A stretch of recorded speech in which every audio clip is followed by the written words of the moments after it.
हर्षित landmark, सपनों का घर जैसा आप चाहते हैं हम बनाते हैं। 1, 2 एवं 3 BHK ready position flats. Call 9827321321।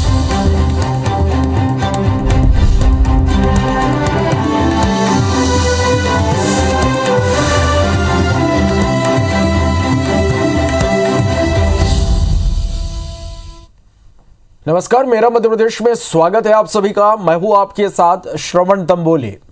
अगले साल 5 राज्यों में होने वाले विधानसभा चुनाव के एजेंडे के साथ बीजेपी की राष्ट्रीय कार्यकारिणी की बैठक दिल्ली में आयोजित हुई, जिसमें प्रधानमंत्री नरेंद्र मोदी, गृह मंत्री अमित शाह और बीजेपी अध्यक्ष जेपी नड्डा समेत पार्टी के तमाम बड़े नेता शामिल हुए।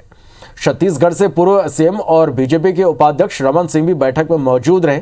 वहीं एमपी के सीएम शिवराज सिंह चौहान और प्रदेश अध्यक्ष वीडी शर्मा समेत दूसरे नेता वर्चुअली बैठक में जुड़े।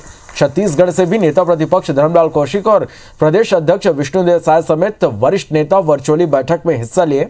पीएम मोदी ने पार्टी के कार्यकर्ताओं की कोविड काल में बेहतर कार्य के लिए सराहना की। साथ ही पार्टी नेताओं से कहा कि बीजेपी परिवार आधारित पार्टी नहीं है, ऐसे में हमारे लिए सेवा ही पूजा है। यूपी के सीएम योगी आदित्यनाथ समेत कई राज्यों से बीजेपी के बड़े नेता और संगठन प्रमुख बैठक में जुड़े। बैठक में बीजेपी ने तय किया कि पंजाब में वो सभी सीटों पर चुनाव लड़ेगी। बैठक से निकली सीएम शिवराज सिंह चौहान ने कहा कि पीएम नरेंद्र मोदी के नेतृत्व में दुनिया भर में भारत का डंका बज रहा है।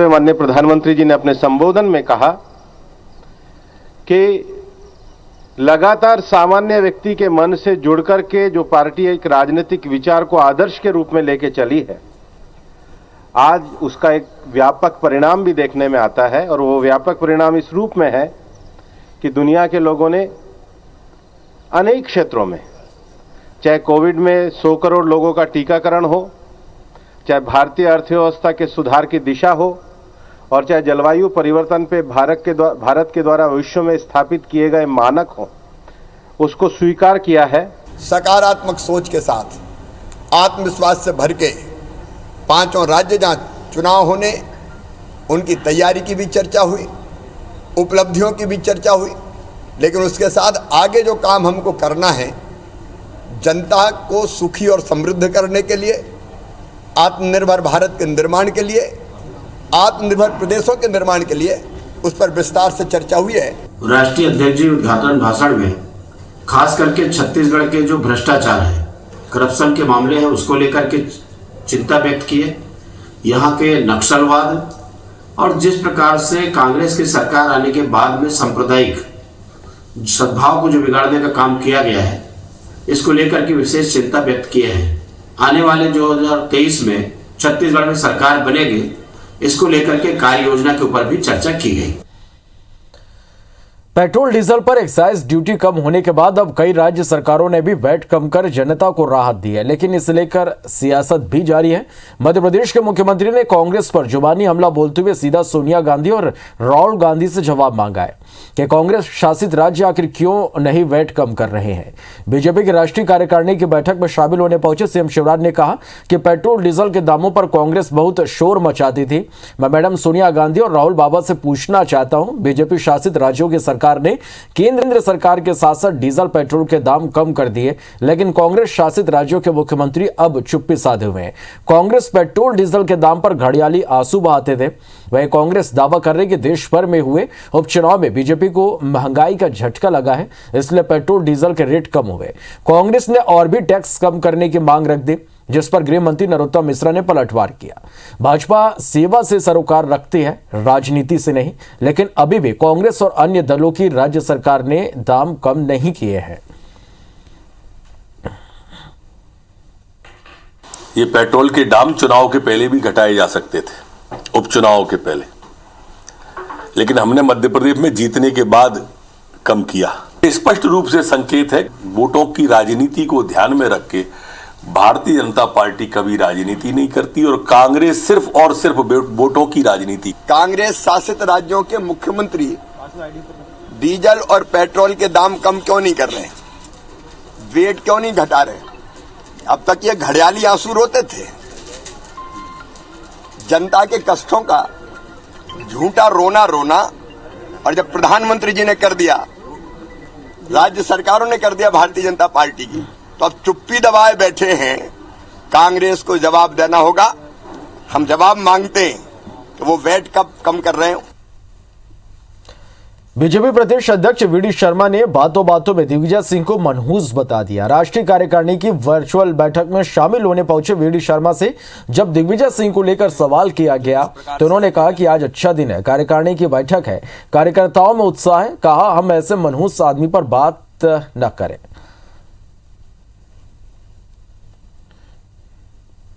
दिग्विजय सिंह कह रहे हैं कि उन्हें आरएसएस की विचारधारा से। अरे यार, अब दिग्विजय सिंह जी के बारे में मैं बात करना उचित नहीं समझता। आज अच्छा दिन है, राष्ट्रीय कार्य समिति है, कार्यकर्ताओं में उत्साह है, कहाँ ऐसे मनहूस आदमी की हम बात करें।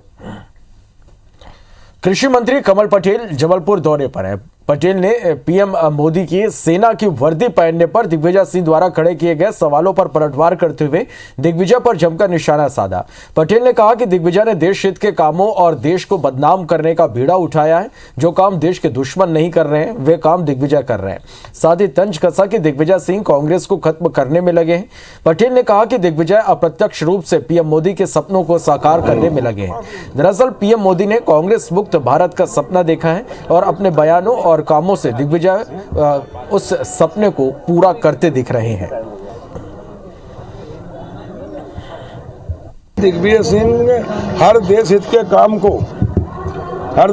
काम को बदनाम करने का और देश को बदनाम करने का बीड़ा उठाया है। जो काम देश के दुश्मन नहीं कर रहे वो दिग्विजय सिंह जी कर रहे हैं। तो इस तरह से इसलिए इनकी विश्वसनीयता खत्म हो गई, ये कांग्रेस को खत्म करने में लगे हुए हैं। और इसलिए मोदी जी का जो संकल्प है कांग्रेस मुक्त भारत, उसमें दिग्विजय सिंह जी ऐसे बयान देकर सहयोग कर रहे हैं। उपचुनाव में जीत से उत्साहित एमपी बीजेपी को अब अगला टारगेट मिल गया। अब कार्यकर्ताओं का फोकस 51% वोट शेयर बढ़ाने पर होगा। बीजेपी राष्ट्रीय कार्यकारिणी की बैठक में शामिल होने पहुंचे प्रदेश प्रभारी मुरलीधर राव ने यह टारगेट बीजेपी नेताओं और कार्यकर्ताओं को दिया है। उन्होंने कहा कि उपचुनाव में मध्य प्रदेश में अच्छे रिजल्ट आए हैं, जिसके लिए मैं मध्य प्रदेश की जनता का अभिनंदन करता हूं। डबल इंजन की सरकार के काम पर जनता ने मुहर लगाई। आने वाले दिनों में इस राष्ट्रीय कार्यकारिणी के बाद पार्टी की गतिविधियों के बूते 51% वोट शेयर बढ़ाना हमारे कार्यकर्ताओं और हमारे लिए लक्ष्य है। साथ ही मध्य प्रदेश में स्थिरता और समृद्धि हमारी 2 दिशाएं रहेंगी।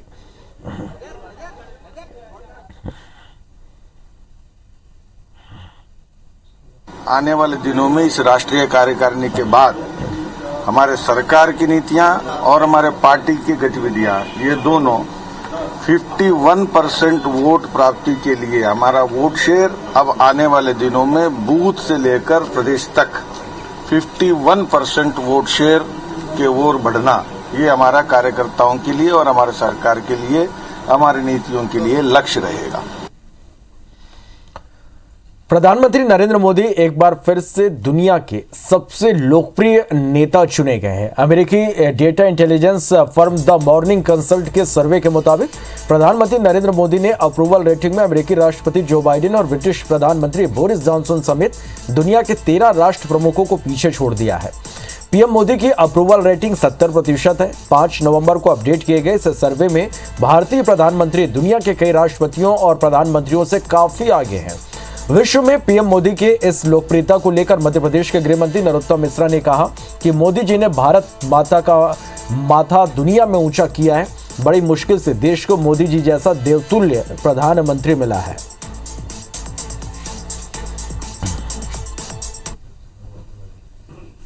देश को वैश्विक नेतृत्व मिला है। भारत माता के माथे को विश्व में गौरवान्वित करने वाला नेतृत्व मिला है। शायर की बहुत चर्चित पंक्तियां हैं ना, हजारों साल नरगिस अपनी बेनूरी पर रोती है, तब कहीं जाके होता है चमन में दीदावर पैदा। एक ऐसा सौभाग्य भारत का है कि देवतुल्य मानव हमें इस देश को प्रधानमंत्री के रूप में मिला है। बढ़ते आगे, मध्य प्रदेश के जल संसाधन मंत्री तुलसी सिलावट ने सांवेर विधानसभा के नगरीय इलाकों को लेकर बैठक की और इस बैठक में नगर निगम अधिकारियों के साथ ही निगम आयुक्त भी मौजूद रहे। इस मौके पर तुलसी सिलावट को अलग अलग इलाके के रहवासी संघ ने सड़क, बिजली, पानी और ड्रेनेज की समस्या से अवगत कराया, जिसके बाद मंत्री तुलसी सिलावट ने तत्काल कार्रवाई करने के लिए अधिकारियों को निर्देश भी दिए। उन्होंने कहा कि एक माह बाद फिर से इसी तरह की बैठक आयोजित करने के निर्देश दिए गए। इस समीक्षा भी की जाएगी। आपको बता दें कि आने वाले समय में नगरीय निकाय चुनाव होना है, जिसको लेकर तैयारियां की जा रही है। वार्ड में इन एक साल के अंदर सारे काम हो जाने चाहिए। जो भी पेंडिंग्स पड़े हुए हैं, स्कूल हैं या जो टूटे हुए पुल हैं, जो टूटी सड़कें हैं, ड्रेनेज जहां नहीं बनी है वहां ड्रेनेज बनाई जाए, सामुदायिक भवन, कई अतिक्रमण से रिलेटेड बात हुई, ऐसे कई संबंधित समस्याओं पर चर्चा आज मंत्री जी के साथ हुई। लंबी विस्तृत हर कॉलोनी वालों को लेकर एक एक कॉलोनी, जितनी कॉलोनी सबको उनके अध्यक्ष, सचिव सबके साथ चर्चा की और चर्चा सकारात्मक हुई है। समय अवधि भी निर्धारित की हम लोगों ने कि 30 दिन के अंदर जो पिछले दिनों से काम अधूरे पड़े थे उनको पूरा करेंगे, संकल्प है। मध्य प्रदेश में कांग्रेस विधायक लक्ष्मण सिंह का ट्वीट एक बार फिर से सुर्खियों में है। दरअसल कांग्रेस के सीनियर विधायक लक्ष्मण सिंह ने प्रियंका गांधी के भाईदूज के ट्वीट पर प्रतिक्रिया दी है। प्रतिक्रिया देते हुए उन्होंने लिखा कि हम भी निशानेबाज रहे हैं, भेंट का समय दीजिए। लक्ष्मण सिंह के इस ट्वीट पर गृह मंत्री नरोत्तम मिश्रा ने कांग्रेस पर निशाना साधते हुए कहा कि लक्ष्मण सिंह बोल रहे हैं कि राहुल गांधी मिलने का समय नहीं देते। पता नहीं राहुल गांधी कैसे निशानेबाजी कर कांग्रेस के एक एक नेताओं को धराशायी कर रहे हैं। बता दें कि प्रियंका गांधी ने राहुल गांधी की बरसों पुरानी फोटो ट्वीट करते हुए लिखा कि जब राहुल ने निशानेबाजी में ढेरों मेडल जीते थे।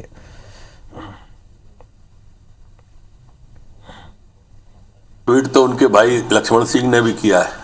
उन्होंने कहा है कि राहुल गांधी जी मिलने का ही समय नहीं देते। कैसी निशानेबाजी कर रहे हैं कि एक एक को धराशायी कर रहे हैं। Big news. बीजेपी राष्ट्रीय कार्यकारिणी की बैठक दिल्ली के NDMC कन्वेंशन सेंटर में हुई। इस बैठक में पीएम मोदी समेत 124 सदस्यों ने हिस्सा लिया।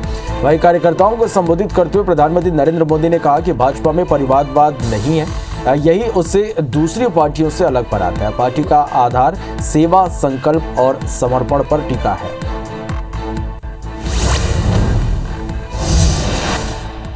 कांग्रेस के पूर्व अध्यक्ष राहुल गांधी ने देश में तेजी से बढ़ रहे गरीबी की एक सर्वे रिपोर्ट शेयर करते हुए केंद्र पर एक बार फिर से निशाना साधा। उन्होंने कहा कि जो पहले मध्यम वर्ग में थे अब गरीब हैं और जो पहले गरीब थे अब कुचले जा रहे हैं। उन्होंने सवाल पूछते हुए कहा कि कहां गए जो कहते थे अच्छे दिन आ रहे हैं।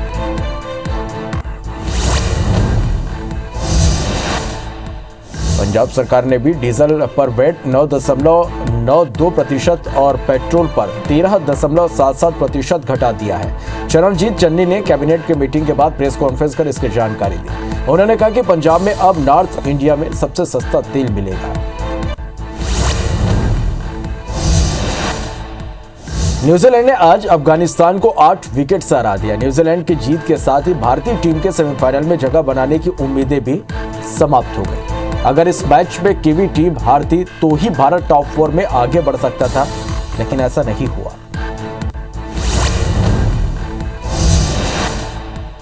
केंद्र सरकार ने जायडस कैडिला की कोरोना वैक्सीन की 1 करोड़ डोज खरीदने का आदेश दिया है। जल्दी इस टीके को देश के वैक्सीनेशन कैंपेन का हिस्सा बनाया जा सकता है। रिपोर्ट के मुताबिक जाइको डी वैक्सीन शुरुआती तौर पर एडल्ट्स को लगाई जाएगी।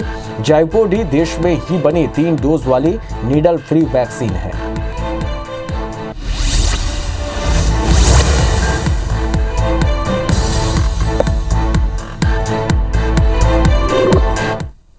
चलो कुछ खबरों को विस्तार से देखते हैं। खंडवा में पंधाना रोड स्थित सब्जी मंडी में किसानों ने हंगामा कर दिया।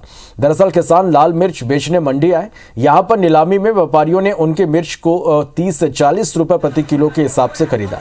उचित दाम नहीं मिलने पर किसानों ने हंगामा कर दिया। मामले में किसान गोपाल पटेल ने बताया कि 30-40 रुपए प्रति किलो के भाव से लाल मिर्च खरीदी जा रही है, जबकि खंडवा से महज 70 किलोमीटर दूर बैड़िया स्थित मिर्च मंडी में 100 से 150 रुपए किलो तक लाल मिर्च बिक रही। किसानों ने कहा कि ये सरेआम लूट है, ये नहीं रुका तो चक्का जाम करेंगे।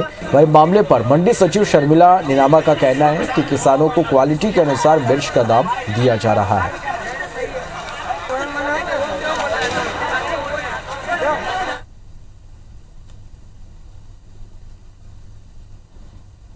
40 रुपये किलो से 40 रुपये किलो का माल बिका है, तो इससे किसान संतुष्ट नहीं है। मैडम से हम यही रिक्वेस्ट करते हैं कि यहाँ की मंडी में सुधार लाए, अन्यथा यहाँ के किसान बाहर की मंडी जाएंगे तो अन्यथा फिर किसानों को आप दोषी मत ठहराना। और क्वालिटी के हिसाब से माल बिक रहा है, लेकिन फिर भी मैं ये कहना चाहती हूँ कि किसानों का जो कृषि उपज है मिर्ची, उसका उनको उचित मूल्य मिलेगा। जिस क्वालिटी की मिर्ची उन्हें वो भाव मिलेगा। इसलिए व्यापारियों को भी मैंने सख्त हिदायत दे दी है। और जो इनकी एक शिकायत और थी कि ऊपर से 1-2 किलो निकालते हैं, तो वो भी बिल्कुल मना कर दिया कि कोई भी किसी किसान के थैले में से कोई भी मिर्ची नहीं निकालेगा अतिरिक्त। बढ़ते हैं कि ग्वालियर में अवैध कब्जा हटाने पहुंची प्रशासन की टीम के हाथ पैर उस समय फूल गए जब कब्जादारी दुकानदार ने पेपर कटर से अपनी गर्दन काट ली। दरअसल एसडीएम सीबी प्रसाद के आदेश पर शहर के ओल्ड हाई कोर्ट के सामने अवैध कब्जा हटाने पहुंची पुलिस और नायब तहसीलदार के सामने दुकानदार नवीन किशोर गोयल ने पेपर कटर से खुद के गले, सीने और पेट पर वार कर घायल कर लिया। नवीन को बचाने के दौरान एक एएसआई भी घायल हो गए। नवीन को तुरंत अस्पताल ले जाया गया, जहां उनकी हालत गंभीर बनी हुई है। घटना का एक वीडियो भी वायरल हुआ। वहीं मामले में परिजन ने पड़ोसी दुकानदार राकेश और सतीश मित्तल के प्रभाव में अधिकारियों के कार्रवाई करने का आरोप लगाया। साथ ही कहा कि बिना नोटिस दिए छुट्टी का दिन कार्रवाई के लिए चुना गया। फिलहाल पुलिस ने दुकानदार के खिलाफ शासकीय कार्य में बाधा डालने का मामला दर्ज कर जाँच शुरू कर दी है।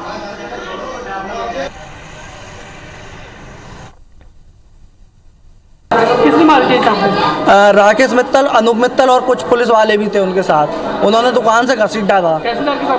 मैं वहाँ पहुँचा तो मैंने घसीटते हुए देखा, इतने में चाकू मारे। तहसीलदार मैडम खड़ी, उनका मैंने फोटो भी लिया गाड़ी का, और जो पुलिस वाला साथ में था उसका भी फोटो मेरे पास है। अच्छा। जब अतिक्रमण हटाने के लिए प्रोसेस स्टार्ट कर रहे थे, इसी दरमियान जो जिसने गला काटा है वो उग्र हो गया, बदतमीजी करने लगा, मैडम से ही बदतमीजी करने लगा। पुलिस से भी रोकारागी करी तो उसने अपने गले पे जो उसके कार्ड बनाने का फनर था उससे 3-4 बार कर लिए और पुलिस के ऊपर भी कर दिया था। तो उसको इलाज के लिए भेज दिया गया है और बाकी पटवारी साहब की तरफ से उनके खिलाफ एफआईआर की जा रही है। राष्ट्रीय बाल संरक्षण आयोग के राष्ट्रीय अध्यक्ष प्रियंक कानगोनो ने विदिशा से सीएमएचओ पर कार्रवाई के संकेत दिए हैं। दरअसल प्रियंक ने आज विदिशा जिला अस्पताल का दौरा किया, जिसमें बच्चों के मामले में अस्पताल में संचालित चाइल्ड केयर यूनिट को भी उन्होंने देखा, जिसमें विसंगतियां पाई गई। प्रियंक ने बताया कि जो जानकारी विदिशा अस्पताल के सीएमएचओ ने हमें उपलब्ध कराई थी वह निरीक्षण के दौरान धरातल पर ठीक नहीं मिली। इसके लिए आयोग सीएमएचओ पर कार्रवाई के लिए लिखेगा। प्रियंक के मुताबिक उन्होंने बच्चों से भी मुलाकात की जिनके अभिभावक या माता पिता कोरोना काल में दिवंगत हुए थे।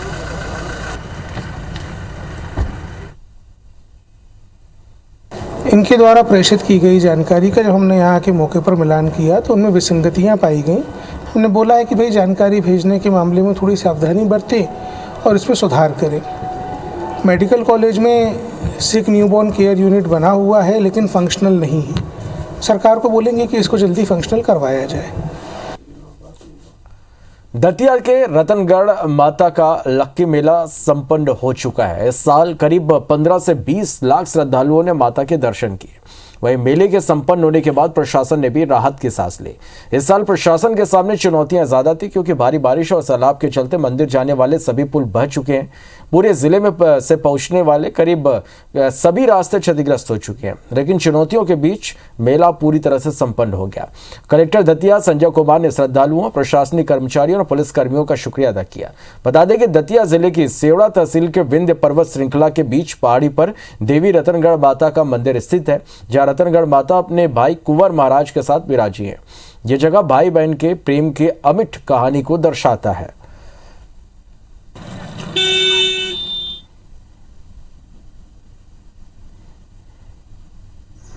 अनुमानित लगभग 12 से 15 लाख लोग आए होंगे। एग्जैक्ट संख्या तो बताना मुश्किल है, बट एक अंदाजे के मुताबिक पिछले वर्षों से थोड़े कम लोग थे क्योंकि ये जो पुल के टूटने से आवागमन अवरुद्ध था तो थोड़ा प्रभाव तो पड़ा उस पर। और फिर हम लोगों ने अपील भी किया था कि भाई कोविड के कारण लोग लोग आने से परहेज करें, और मुझे लगता है कुछ लोगों ने समझदारी भी दिखाई है। जबलपुर में लोकायुक्त के शिकंजे में आए तिलवारा थाने के प्रधान आरक्षक सच्चिदानंद सिंह के पास लोकायुक्त को जांच के दौरान 1 किलो सोने के जेवर मिले। इसके अलावा हाइवा, मिक्सर प्लांट, फॉर्च्यूनर गाड़ी, जेसीबी मशीन सहित 14 बड़ी गाड़ियों के होने के भी सबूत मिले हैं। लोकायुक्त के जांच अधिकारियों ने सच्चिदानंद सिंह के तिलवारा के समीप स्थित घर और बरगी के पास बने फार्म हाउस की भी बारीकी से पड़ताल की, जिसमें 7 संपत्तियों की रजिस्ट्री अभी लोकायुक्त के हाथ लगी है। अब तक की जांच में प्रधान आरक्षक सच्चिदानंद सिंह की कुल संपत्ति 5 करोड़ के आसपास आकी गई है और अधिकारी अपनी जांच को लगातार आगे बढ़ा रहे हैं।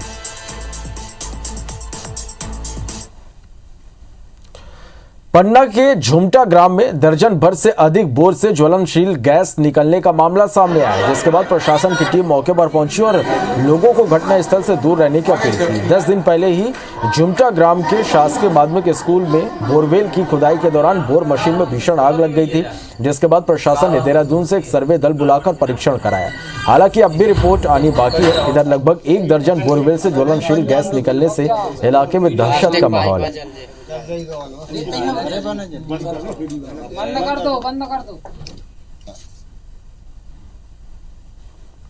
इंदौर शहर में बिहार, झारखंड, पूर्वी उत्तर प्रदेश के 4 दिनी छठ महोत्सव की शुरुआत होने जा रही है। पिछले वर्ष कोरोना महामारी के कारण शहर में रह रहे पूर्वांचल के श्रद्धालुओं ने अपने घरों में ही कृत्रिम जलकुंड का निर्माण कर सूर्यदेव को अर्घ्य दिया था, लेकिन इस वर्ष जिला प्रशासन की सशर्त अनुमति के पश्चात शहर में लगभग 80 स्थानों पर सार्वजनिक छठ महापर्व का आयोजन कोरोना नियमों का पालन करते हुए किया जाएगा। पूर्वोत्तर सांस्कृतिक संस्थान के प्रदेश अध्यक्ष ठाकुर जगदीश सिंह का कहना है कि इस वर्ष कोरोना की स्थिति में सुधार को देखते हुए शहर के 2 दर्जन से अधिक छठ पूजा आयोजन समितियों द्वारा पूर्वोत्तर सांस्कृतिक संस्थान के नेतृत्व में की जा रही है और सभी कुंडों की सफाई हो गई है।